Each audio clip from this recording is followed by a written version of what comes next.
Iya, kalau bisa disampaikan ya ini nanti secara apa ini kalau di bidang ilmu biologi itu kita akan menyampaikan di luar ya dalam artian benar atau salah kita kembalikan bahwa sebenarnya hewan ini memang ada mas nyata hari ini.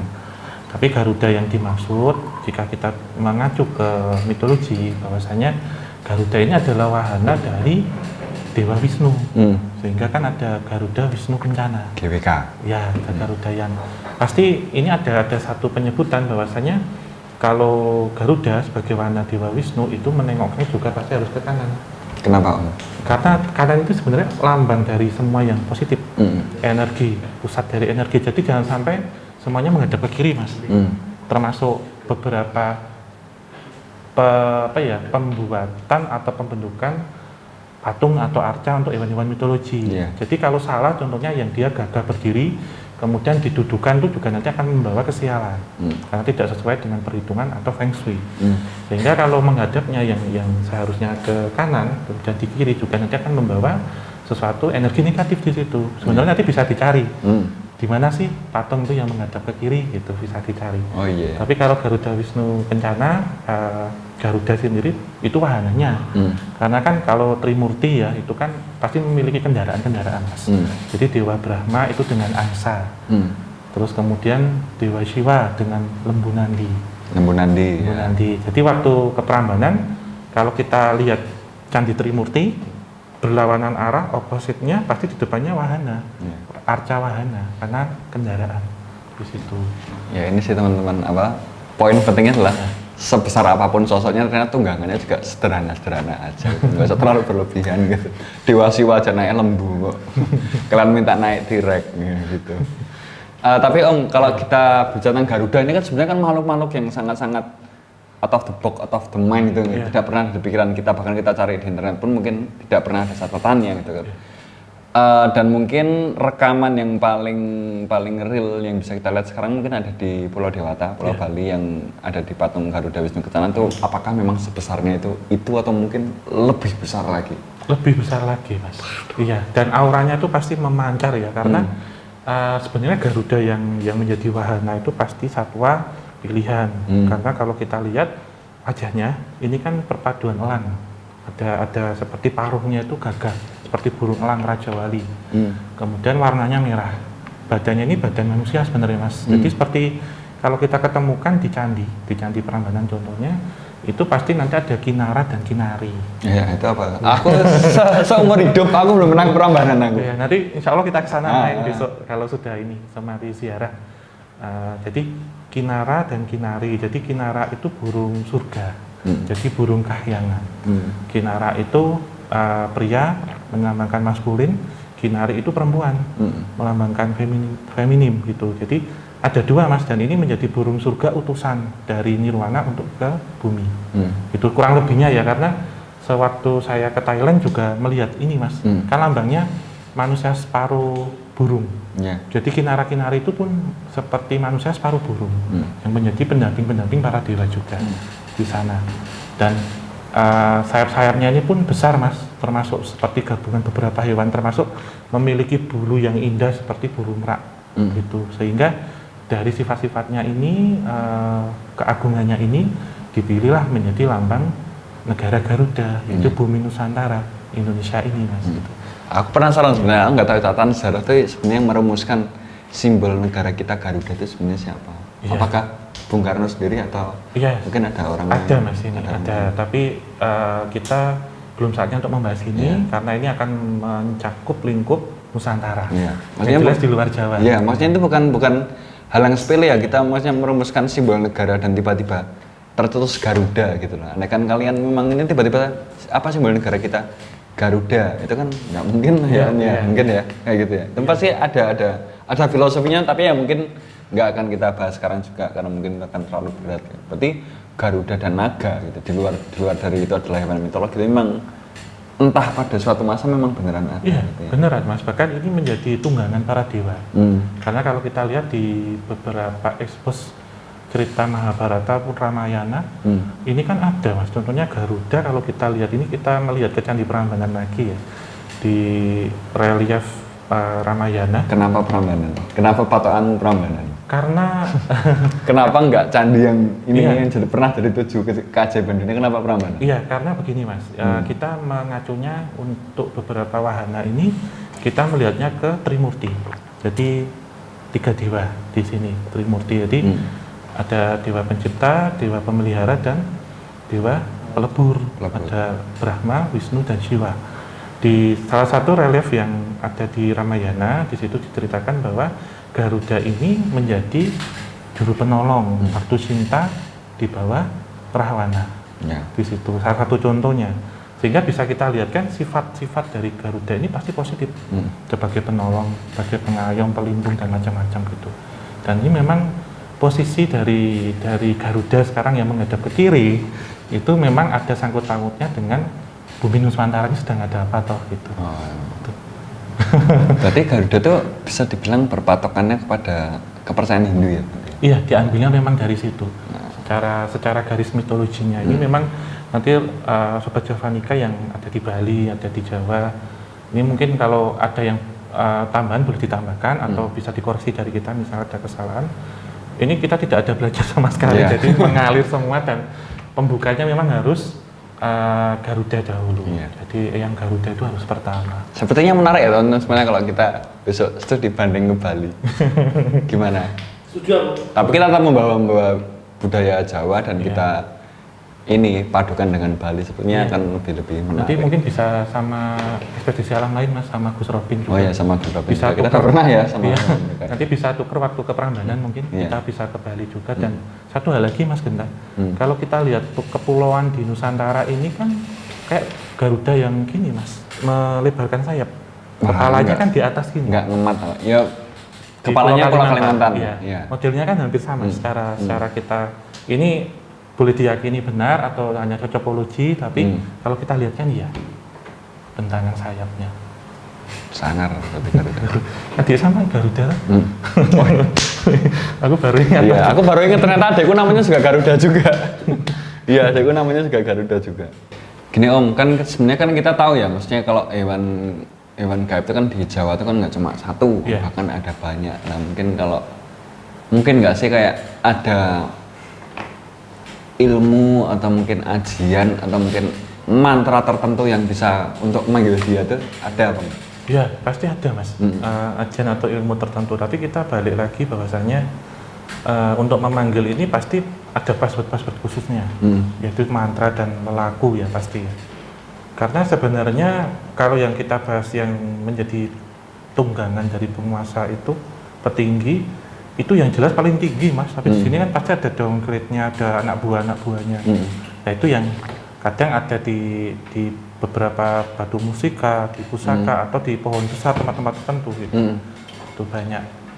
Tapi kalau misal kayak gini kayak misal ya, aku tuh selalu heran kayak mungkin kayak kita kan tahu, kita sering menyebutkan ya banyak mantra kayak mantra memanggil sosok apa atau mungkin mantra untuk menarik pusaka. Sebenarnya kan kita tahu ya Indonesia itu kan sebenarnya kan banyak literasi yang dia dalam bentuk kitab atau mungkin dulunya tertulis di daun atau batu. Sebenarnya pernah nggak sih orang-orang dulu itu menuliskan petikan dari mantra itu?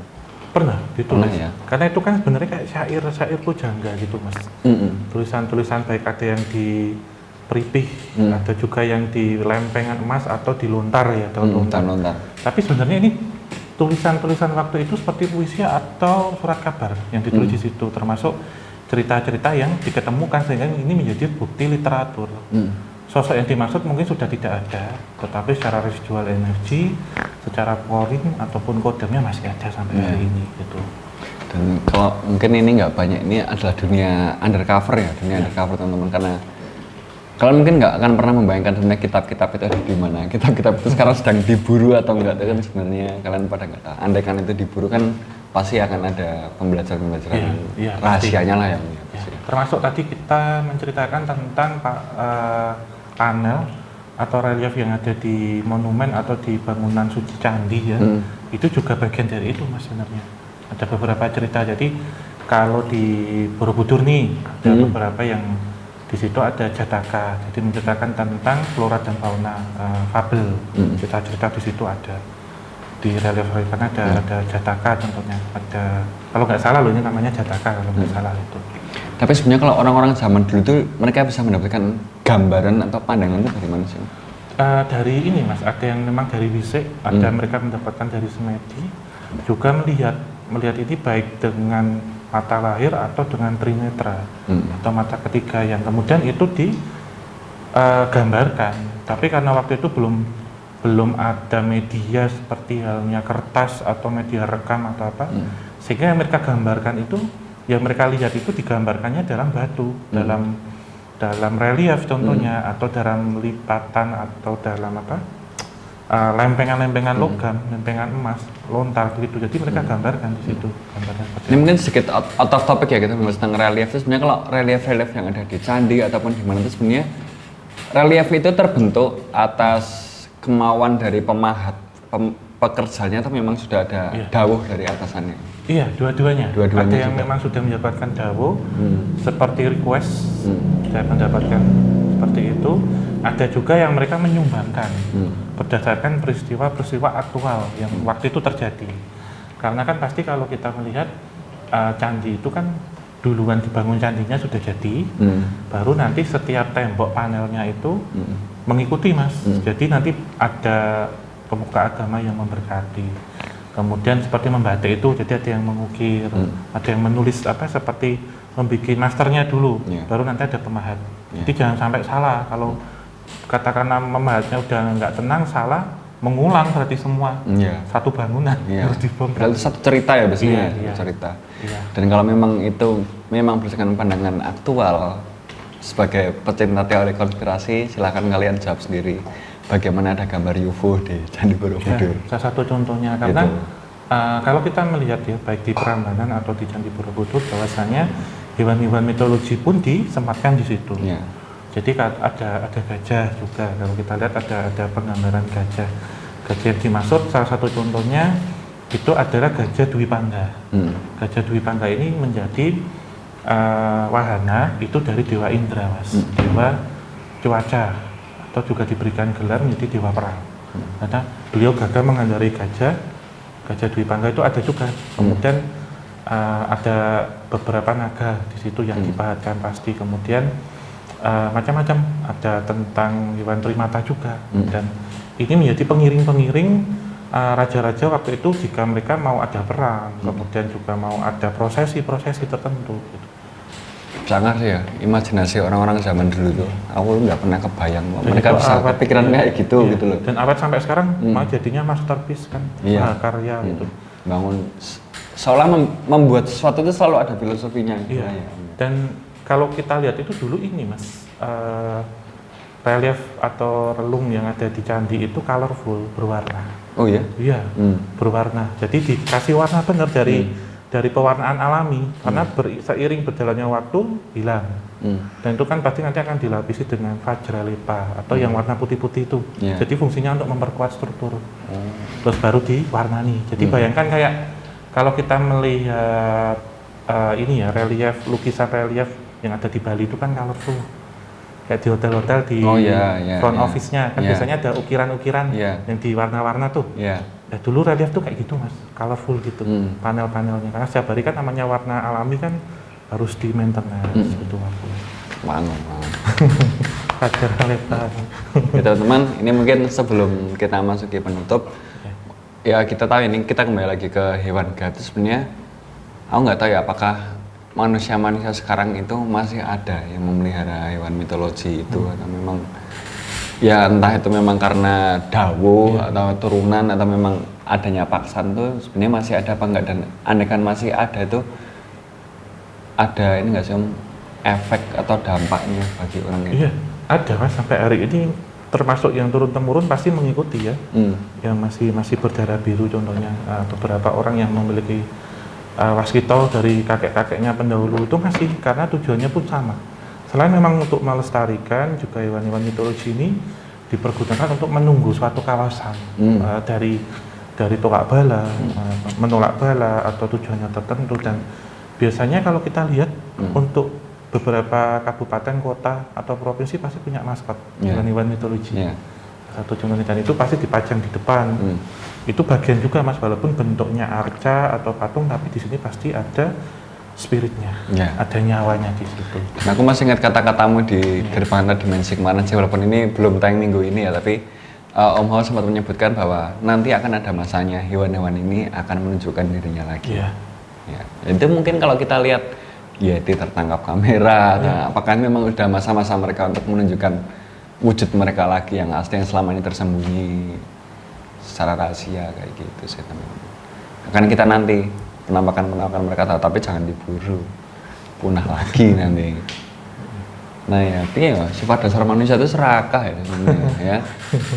Mau sebaik-baiknya kita, saya mengakui saya serakah, mungkin Om juga pasti ada satu momen di mana dia merasa serakah juga, ya itu sifat dasar manusia.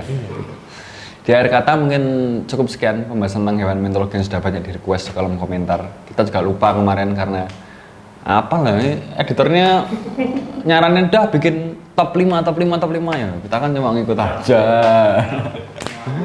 Jadi ini sedikit pembahasan kita tentang hewan mitologi ya, semoga sedikit mengedukasi walaupun ini mungkin belum lengkap. Mungkin kita ingin membicarakan sosok-sosok yang mungkin sering diperbincangkan karena pasti ada sosok lainnya di daerah mana entah berantah yang mungkin agak terpencil, tidak jarang terekspos, kita masih belum sempat mengunjunginya. Semoga perpustakaan kita juga bertambah karena mungkin Gerbang Antar Dimensi sudah mulai jalan lagi, sudah kita mulai, semoga besok bisa segera ke Alas Purwo. Sebenarnya saya ini sih berubah pikiran sih setelah kemarin ke Alas itu, saya jadi berubah pikiran, tapi ya wis lah, nantilah sambil berjalan sambil kita melatih spiritual kita. Jadi ada kata terima kasih teman-teman sudah menyaksikan video kita. Mungkin kalau kalian ada pengetahuan baru atau mungkin ada yang salah dengan kita, bisa kalian benarkan di kolom komentar. Kita terbuka dengan segala kritik dan saran. Like jika kalian suka dengan pembahasan ini, dan bagikan kalau memang ini berarti pembahasannya. Nah, aku yakin sini jarang dibahas di buku sejarah zamanku SD dulu sih. Ya kan ya, kerajaan Hindu Buddha itu kan zaman SD ya. Sampai SMA masih ada. SMA masih ada ya, masih. Kutai, Kartanegara, Tarumanegara. Borobudur. Tarang kuno. Iya, ini kan pembahasan zaman SD dan aku yakin kita pasti sudah lupa dan bahkan kita nggak tahu. Jadi ya semoga ini menjadi momen recall untuk kalian semuanya, dan ya semoga pengetahuan baru selalu bertambah. Dan akhir kata terima kasih sudah menyaksikan video ini. Ya, wabillahi taufik walhidayah. Wassalamualaikum warahmatullahi wabarakatuh. Mugia tansah pinaringan rahayu sakum dumadi. Ya, terima kasih teman-teman yang sudah menyaksikan di sini, dan sampai jumpa di video berikutnya.